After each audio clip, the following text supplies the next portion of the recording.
Убаво е да имаш визија и да не се откажуваш од неа. Ова е став на научник, физичар и воедно еден од коосновачите на компанијата која меѓу првите разви вакцината против COVID-19, Озлем Туречи. Незината мисла ја користам да ви најавам дека во ова издание на Приказна ќе зборуваме за девојките, жените кои се дел од STEM областите. Останете со нас и видете што ви подготвивме. Нашата земја е една од ретките која што може да се пофали со просек од 36% со жени во IT секторот. Ова не става на исто рамниште со светот. Погледнете што ви подготвивме во мрежа.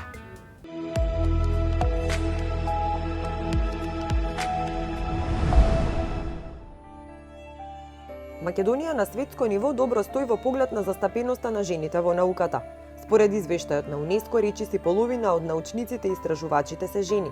Науката и родовата рамноправност е витално значење, но во текот на изминатите 15 години глобалната заедница направи многу напори во инспирација и вклучување на жените и девојките во науката. Сепак, жените и девојките продолжуваат да бидат исклучени од целосно учество.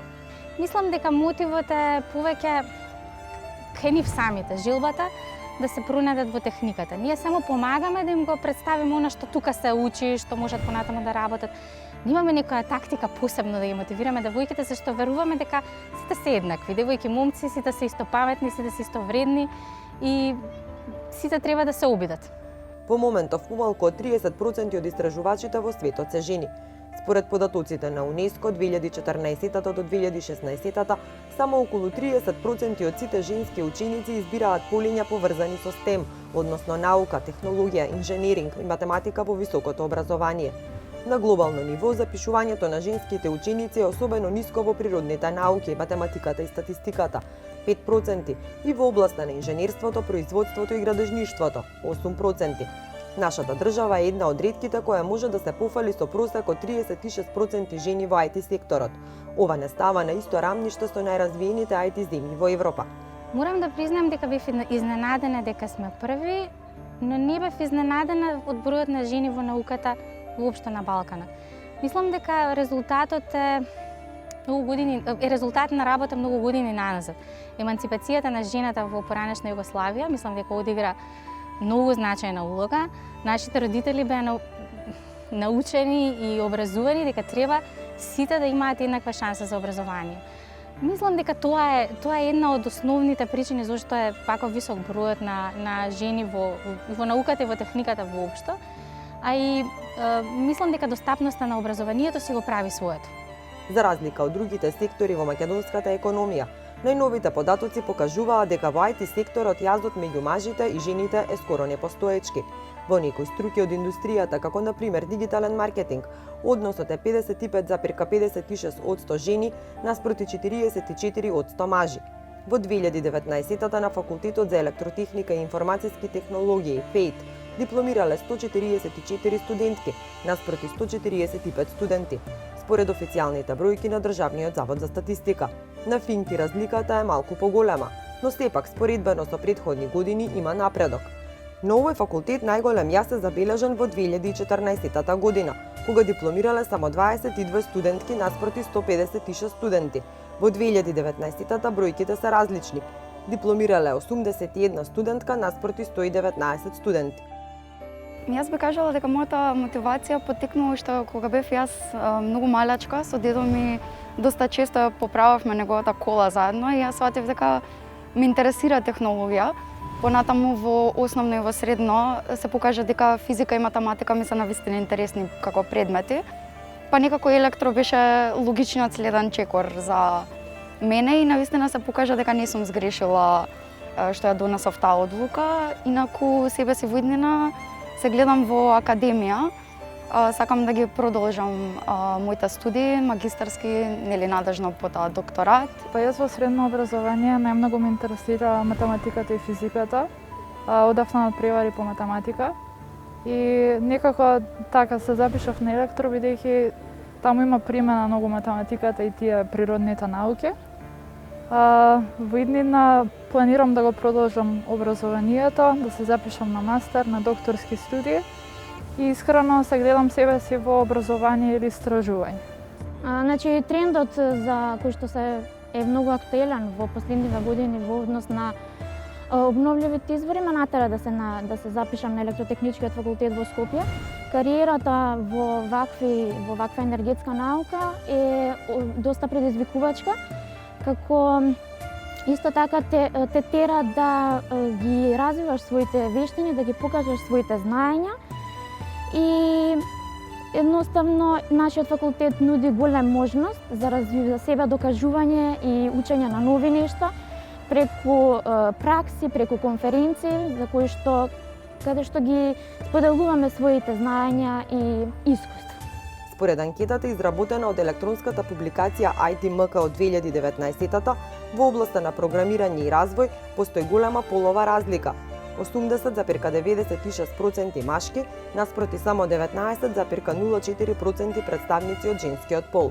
Слично како и кај програмирањето и во IT гранката дизајнирање, доминира машкиот пол, иако не со толкова изразеност. 72,61% машки, наспроти само 27,39% представници од женскиот пол. Споредбено со анкетата кај програмерите и дизајнерите, во дејноста дигитален маркетинг преовладува женскиот пол со 55,56%, додека мнозинството 64,96% се на возраст од 25 до 34 години.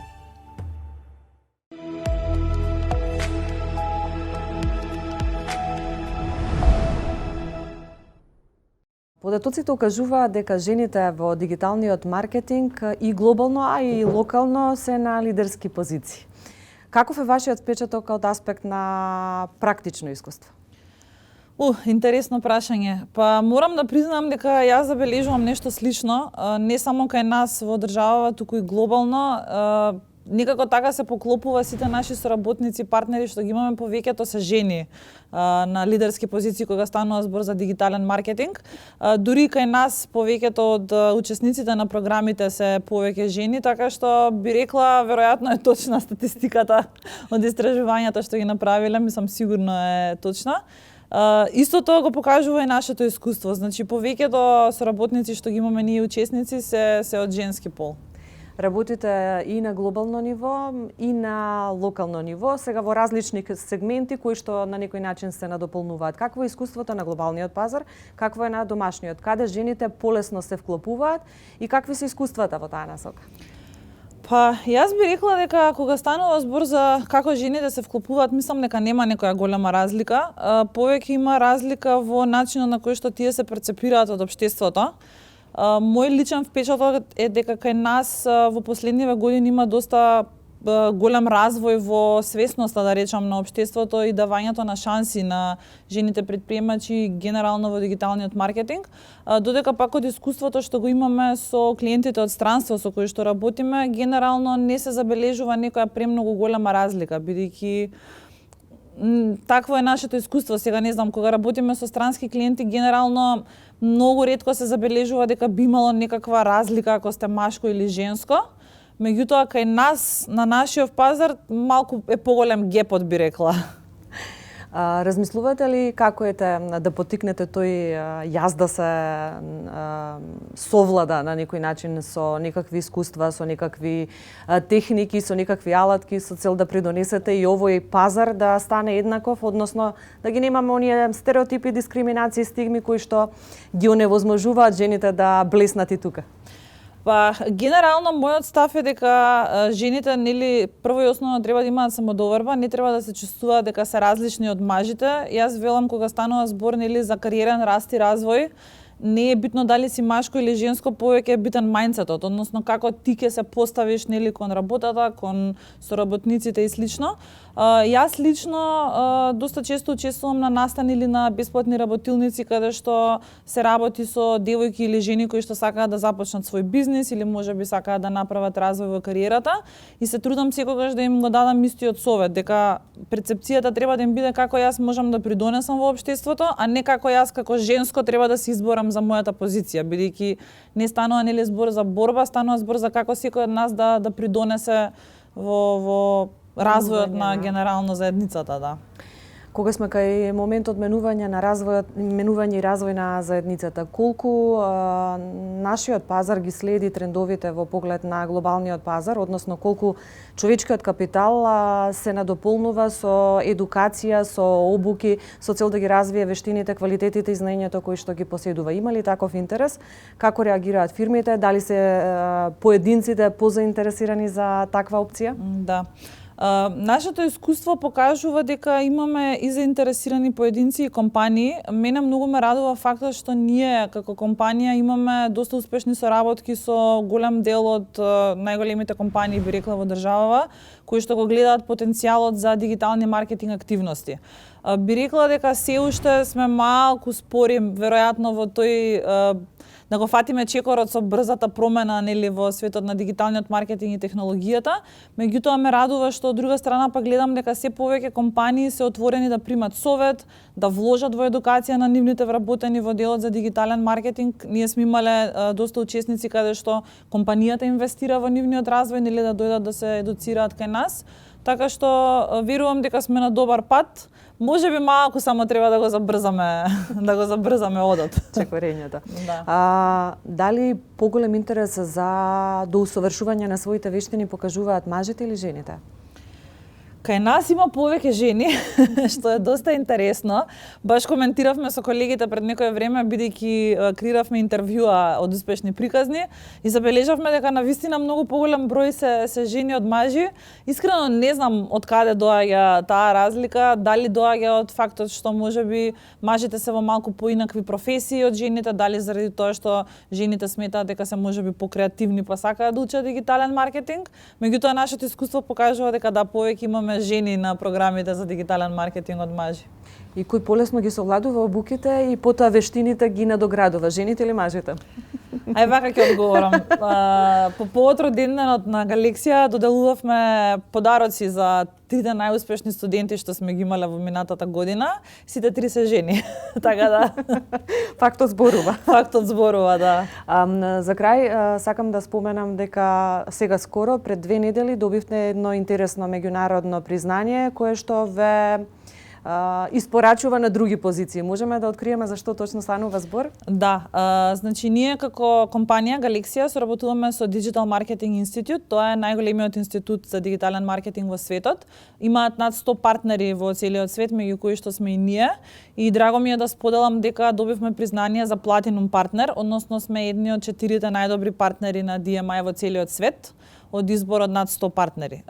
Генерално се бираа победниците врз основа на квалитетот на наставата, нивото на познавање на дигиталниот маркетинг од учесниците, односно колку учесници го положиле сертификатот кој што е глобално признат и колку се тие задоволни од нашите програми. Така што искрено се гордеам со целиот тим кој што стои позади Галексија, бидејќи ова е заеднички ефорт. Само уште ова, дали пандемијата направи позитивни промени за дигиталниот маркетинг или пак ги успори процесите? Јас би рекла дека направи доста позитивни промени, најмногу за компаниите, бидејќи сватија кои се нивните можности во дигиталниот свет, нели оние компании кои што претходно биле можеби скептични да пробаат да се рекламираат онлайн, сега се многу посвесни, а сега кој отвори нови можности за доедукација на индивидуално ниво. Се повеќе луѓе гледаме дека се усовршуваат во дигиталните вештини, а со тоа им се отвораат и можности за работа и кај нас и во странство, бидејќи со дигитален маркетинг буквално сегде може да работите. Доктор Даниела Наставска е млад научник кој што истражува за дијабетесот. Докторирала во Јапонија, а истражувала во Белгија и во Британија, каде во моментов живее и работи. Таа истражува кои се генетските предиспозиции кои во комбинација со животните навики и стилови придонесуваат да се развие дијабетот. Останете со нас и погледнете нејзината приказна.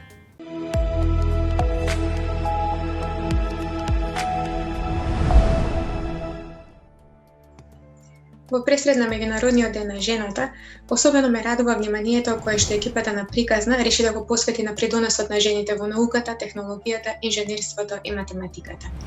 Како што слушнавте во најавата, јас својата научна кариера веќе 12 години ја градам во областа на шеќерната болест или дијабетот. Моите почетоци се во примарното здравство, бидејќи дипломирав како доктор на медицина на Медицинскиот факултет во Скопје. Сепак мојата научна кариера ја започнав и продолжив во странство, бидејќи лично не сметав дека Македонија секогаш успева да го препознае и развие потенцијалот на секој поединец. На моје огромно задоволство пак, владата на Јапонија и нивното Министерство за наука и образование го поддржаа целосно мојот развој и со нивна финансиска поддршка докторските студии ги завршив на еден од најдобрите универзитети во светот, Универзитетот на Кјото во Јапонија. Оттаму заминав на Слободниот универзитет на Брисел во Белгија, каде што продолжив да работам на дијабет. Моментално сум во Велика Британија, во Бирмингем, каде што веќе неколку години работам како научник на Универзитетот на Бирмингем. Мојот последен труд го објавив неодамна во јануари во престижното научно списание Nature Communications или Природа едиција комуникации. Трудот се фокусира на важноста на различностите помеѓу клетките во Лангерхансовите островца на панкреасот, кои што нормално се задолжени за лачење на инсулин и одржување на нивото на шеќер во крвта. Досегашните научни сознанија укажуваа на тоа дека за да се одржи нормалното ниво на шеќер во телото, неопходно е сите клетки во овие островца да се исти и да функционираат на ист начин. Мојот труд пак докажува дека присуството на поединачни, малку различни, помалку зрели и помалку функционални клетки во овие островца е неопходно за нормално лачење на инсулин. Ќе направам паралела со општеството во кое што живееме. За едно здраво и функционално општество, неопходно е сите негови индивидуи да бидат подеднакво вклучени без разлика на нивните различности. Тоа во суштина е и тренд во науката како професија, инклузивност и простор за сите во секој поглед, па и во поглед на родовата припадност. Неодамна излезе студија која што покажува дека жените во Македонија имаат еднаков научен придонес како и мажите, но ситуацијата на светско ниво за жал е различна. Во Јапонија, например, која што се уште представува многу патриархално општество, само околу 10% од жените се дел од науката. Велика Британија има околу 35% жени научници, но овде се вложува многу труд и многу средства за да се зголеми бројот. Например, законите и универзитетските одлуки овде не обврзуваат на постојана едукација во поглед на еднаквоста врз секој основ. Постојат сериозни санкции кога ќе се утврди постоење на родова дискриминација и постојат многу регулаторни финансиски тела кои што даваат финансиска поддршка на жените научници после завршување на породилното отсуство или во случај кога жената има други старателски обврски. Како активни научници, ние сме во постојан контакт со децата на школска возраст и со пошироката јавност во облик на работилници, семинари, изложби, па дури вечери во паб, се со цел да се приближи науката кон сите и да се обезбеди постојана поддршка од пошироката јавност. Се разбира, постои уште многу работа во оваа област, но аз би сакала да завршам со порака до секој девојче или секоја жена која што се гледа себе си во науката. When there is a will, there is a way. Кога постои желба, постои начин. Светот има потреба од наука, а науката има потреба од жени. Жени ги предводеа темелните истражувања во борбата против пандемијата, во процесот на вакцинација и во развојот на вакцината. За жените во поглед на иновативните техники, во поглед на развојот, во поглед на STEM областите, денес истражуваме во мрежа. Останете со нас.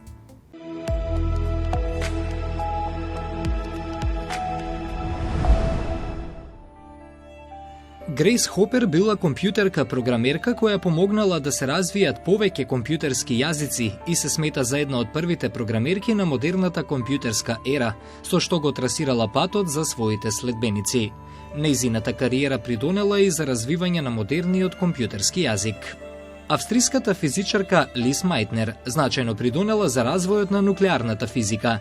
Таа била и првата жена професорка по физика во Германија. Грейс и Лис се само две од списокот жени кои го трасираат патот во STEM областите. Според најновиот научен извештај на УНЕСКО, само 33% од истражувачите се жени и покрај фактот дека тие представуваат 45 и 55% од студентите на ниво на студии со диплома и магистратура, односно 44% од запишаните на докторски програми. Значи, во Европската унија, на ниво на Европска унија, 17% се запишуваат девојките во ИКТ универзитетите. И тоа е интересно дека таму кај што мислиме дека се поразвиени држави, тие многу помалку се застапени девојките. Во Холандија, да кажеме, се околу 8%. Во Луксембург се 9%. просекот тој 17 кој што се постигнува во земјите на Европската Унија е заради тоа што Романија и Бугарија има висок процент на жени кои што се во IT универзитетите. Така да 18% глобално во Европската Унија се жени во IT бизнисот. Додека 70% од здравствените и социјалните работници се жени, тие се платени 11% помалку од нивните машки колеги. Со години наназад, земјите од Балканот предничат во поглед на застапеноста на жените во скоро сите полиња од STEM. Во бизнисот, ако гледаме во IT секторот, знаете, има повеќе. IT секторот не може да се гледа глобално, него тој треба да има своји гранки, така да во некои гранки од IT секторот девојките се дури и 65% застапени. Да кажеме во дигиталниот маркетинг, тамо превладуваат жените. Исто така многу е интересно дека жените кои што работат во IT бизнисот, тие, знаете, се пошколувани, повеќе одат напред со школото и се пообразовани. Малку се стагнира во бројката со програмери, девелопери, каде што повеќе преовладуваат машките, но сепак 35% во државата на глобално ниво во сите сектори, тоа е навистина изузетно добра бројка. Пандемијата со COVID-19 е подготвена да ги прошири постоечките родови разлики, особено за жените научници во раните фази на нивната кариера, освен ако не действуваме намерно за да ги задржиме жените во одлуките за магистерските трудови. Сега е моментот да се препознаат придонесите на жените во науката, да се уништат стереотипите и да се победи дискриминацијата кон жените и девојчињата во науката. Само 3% од Нобеловите награди за наука ги освоиле жени, од првото наградување во 1901 година па се досега. Со усвојувањето на агендата за одржлив развој до 2030 година од страна на земите членки на Обединетите нации во 2015-та, информатичко-комуникацијските технологии добија зголемена важност при исполнување на целта број 5 – родова еднаквост. Европската Унија прави се тоа да го подобри и мислам дека имаат големи кампањи Европската комисија и Европската Унија глобално прави големи стратегии околу тоа да може оваа бројка да се подобри. Дури има кампањи цели каде што велат запишете се, преквалификувајте се за програмирање, бидејќи така можете да работите и од дома. Меѓународното тестирање PISA, спроведено во 2015 година, укажува на подобри постигнувања на девојчињата на 15 годишна возраст од Македонија по природни науки, како и изедначени постигнувања по математика помеѓу двата пола. Интересен е податокот дека девојчињата покажале повисок интерес за математика, но момчињата искажале повисоко ниво на самодоверба за предметот математика. Дополнително, додека 1/4 од испитаните ученици од Македонија се изјасниле дека очекуваат да работат во областа на природните науки, поголем дел од нив, 28% се девојки, наспроти 20% момчиња. Може ли медиумите да помогнат во уривањето на стереотипите и на тој начин да влијаат во поттикнувањето на девојките да бидат дел од STEM образованието, но воедно и од понатамошниот кариерен напредок и развој? Да, можат. Жените не треба да бидат кротки, попусливи, молчаливи. И жените и мажите треба да добијат еднакви шанси. Токму тоа треба да биде лајт мотивот кој што треба да не води сите нас, вклучително и медиумите. Еве што ви подготвивме во делот со лажните вести.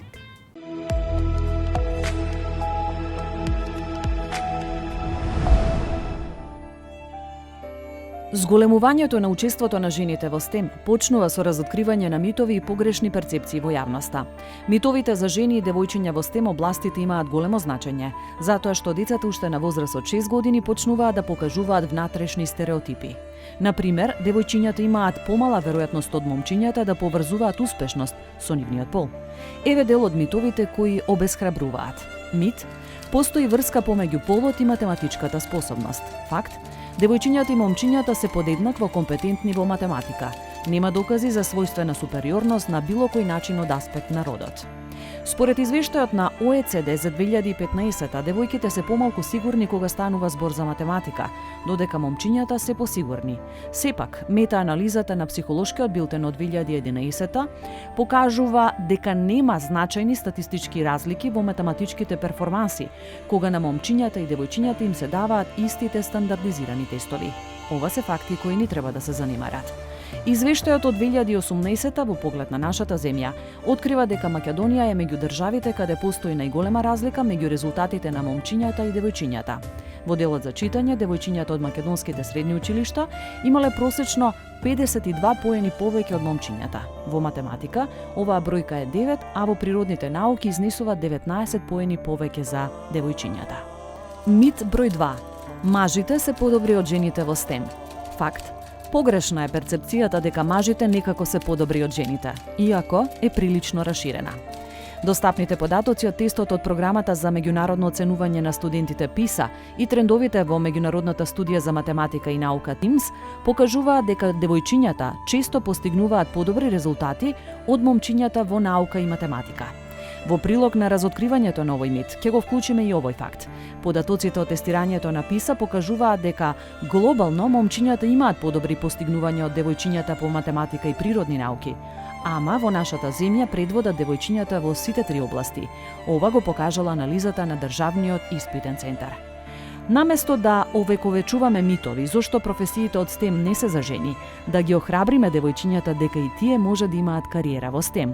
Особено затоа што фактите за Македонија глобално говорат во прилог на девојките, што секако е значаен мотив кој може да инспирира. Облеката и изгледот се важни, но најважни за успех се знаењето и вештините кои се развиваат. Да ги отвориме портите на медиумите за успешните приказни на жените научници, затоа што тие го заслужуваат тоа. Додека истражувавме за приказна, откривме дека во нашава земја се подготвува IT стрип во кој што главниот јунак, главниот лик е женски. Се вика Нета. Тимот кој што го подготвува Нета е нашата инспирација во ова издание на приказна.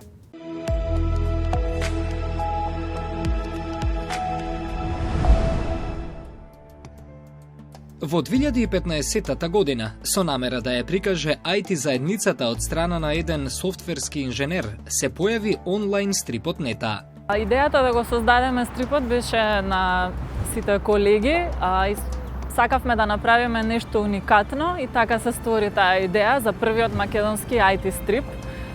Нета главниот лик е сениор инженерка и со тоа сакавме да покажеме дека жените можат и треба да бидат на некои менаџерски позиции.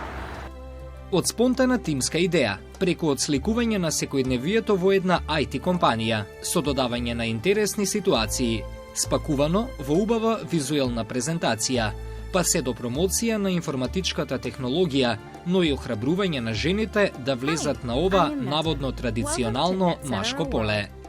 Идејата беше да пробаме и да ги мотивираме повеќе жените и девојките дека можат да влезат во овој IT свет, и се надеваме дека индиректно сме постигнале некаква цел со оглед на тоа што има доста зголемен број на девојки, млади кои се запишуваат на техничките факултети и ги завршуваат успешно, така што навлегуваат, да речеме, во оваа сфера.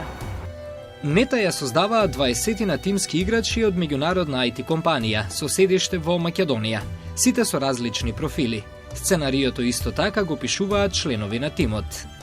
Во поглед на родова еднаквост, во Нецитера, која што постои веќе 25 години, ова никогаш не било тема на дискусија. Напротив, нашата перцепција на работите кои што ги делиме на машки и женски е подеднакво изедначена. Во тој поглед, улогата на жените е подеднакво иста во донесување одлуки, креирање на процеси, напредок во кариерата и така натаму. Но тоа што е навистина интересно да се сподели е токму фактот што во последните неколку години растот на жени апликанти во нашиот систем се повеќе се зголемува. Нашата анализа покажува дека во 2017 година вкупно 30% аплицирале, додека овој број се зголемил во 2020 година на веќе 45%. Иако доаѓам од електротехничкиот факултет, сепак се вработив на можеби сродна позиција, значи како јуниор јава инженер. И во овие 13 години работев, имав можност и работам на различни проекти, во различни улоги, почнувајќи од технички лид, потоа тим лидер, дури како проект лидер, регрутирање, интервјуирање на техничко интервјуирање на нови таленти и така натаму.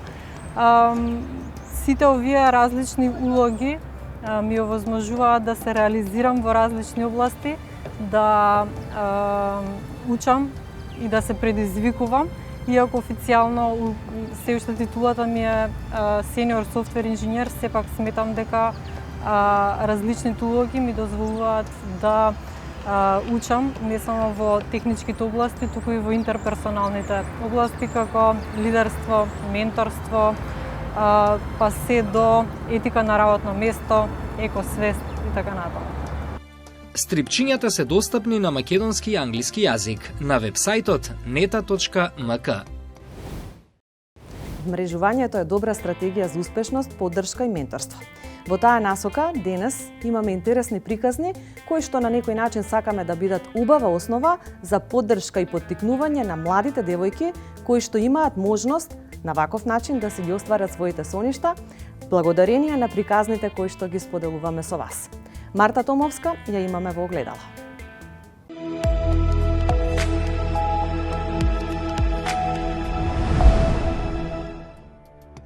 Се одлучив да студирам електро заради тоа што многу сакам математика. Од секогаш сум сакала математика и одев по надпревари и математика ми е просто уживање и релаксација.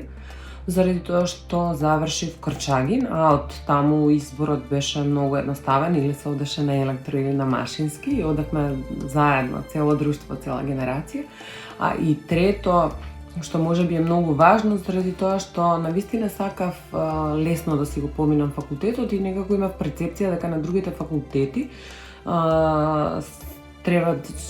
требам да се учи многу теорија и многу бубање и многу учење на памет, а за разлика од тоа имав перцепција дека на електро е само решавање, вежбање задачи и развивање на логика. Оваа професија ја препорачувам на сите жени и на сите девојки од едноставна причина што има многу предности. Прва и можеби за сите најважна предност е тоа што оваа професија овозможува да бидете финансиски независни, што е посебно важно за млади жени и за девојки и генерално за жени, заради тоа што платите во оваа професија се многу високи, повисоки се во однос на другите професии. Денеска вие можете да добиете плата која што е повисока од просечната плата уште со незавршен факултет, значи компаниите се борат за секој еден вработен и нудат пакети, неверојатни услови. Точно е дека постојат стереотипи и точно е дека се работи за машка професија заради тоа што заради тоа што бројките зборуваат за тоа. Значи денеска на светско ниво некаде околу 20% од сите луѓе кои што се занимаваат со оваа професија се жени, сите останати се мажи. Тоа е случај и во најголемите IT компании, како што се Google, Facebook, Amazon, Microsoft и така натаму.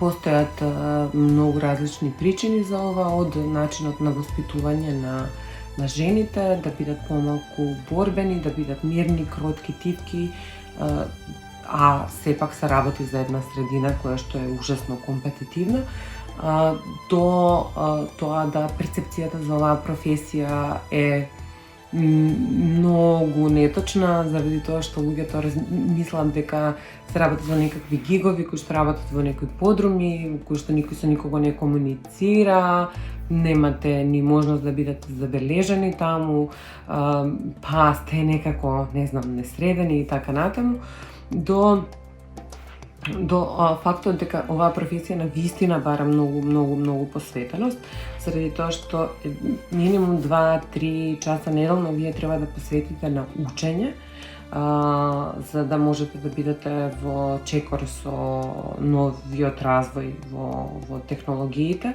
а тоа не може секој да си го дозволи, поготово не млади жени, мајки кои што традиционално се столб на семејството и кои што треба да, не знам, да се грижат за своите деца, да се грижат за домаќинството и така натаму. Ние апсолутно мораме да влијаеме на младите да се занимаваат со оваа професија се повеќе и повеќе, да ги подготвуваме уште од многу малечки, уште од градинка преку основното образование, во кое што ќе им ги дадеме основите за информатика, за генерално за информатичките технологии, за алгоритамско размислување, за програмирање, така натаму преку средното училиште и преку солидно едно високо образование. Меѓутоа, и тоа во Македонија не е толку лошо, заради тоа што со сите активности кои што беа направени во изминатите 10-15 години, бројот на девојки кои што се запишуваат на IT факултетите од година во година се поголем и заради тоа што значи мораме да влијаеме на нив, да ги мотивираме, да им представуваме успешни жени кои што се бават со оваа професија, кои што ќе раскажат својата приказна и кои што некако ќе им ја приближат убавината на оваа професија на младите.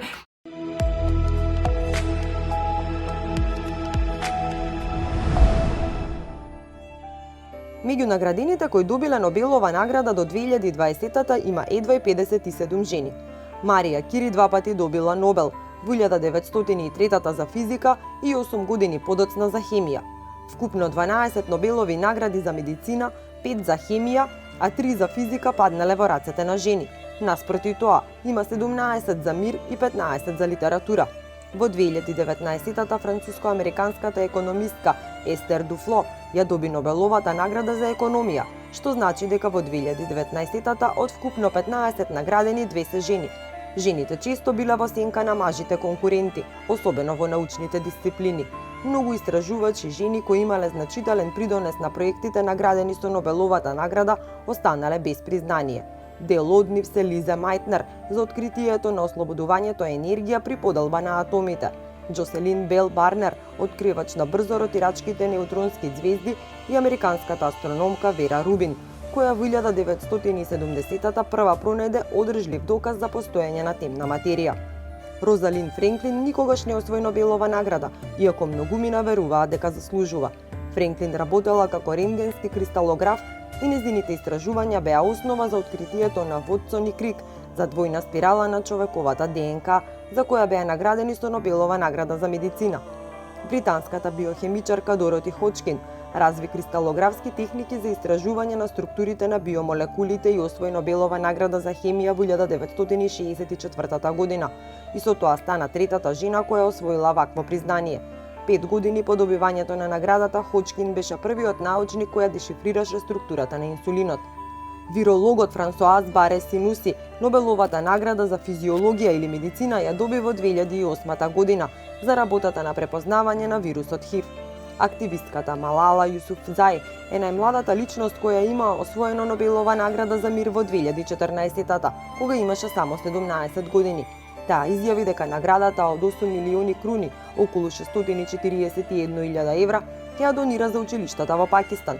Во 2020-та наградата за физика им припадна на Роџер Пенроуз, Райнхард Гензел и Андреа Гес за нивните откритија во врска со црните дупки. Гес стана една од само 4 жени што освоиле Нобелова награда за физика.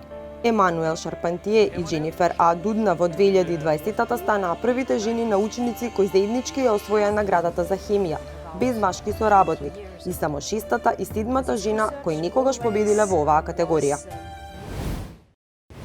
Фактите говорат дека жените научници од Македонија глобално се лидери. Ова треба да си го повторуваме често со цел да им помогнеме да го добијат заслуженото место во рамките на нашето општество. Верувам дека сите ние ќе дадеме поттик и поддршка во таа насока. До гледање до следната приказна.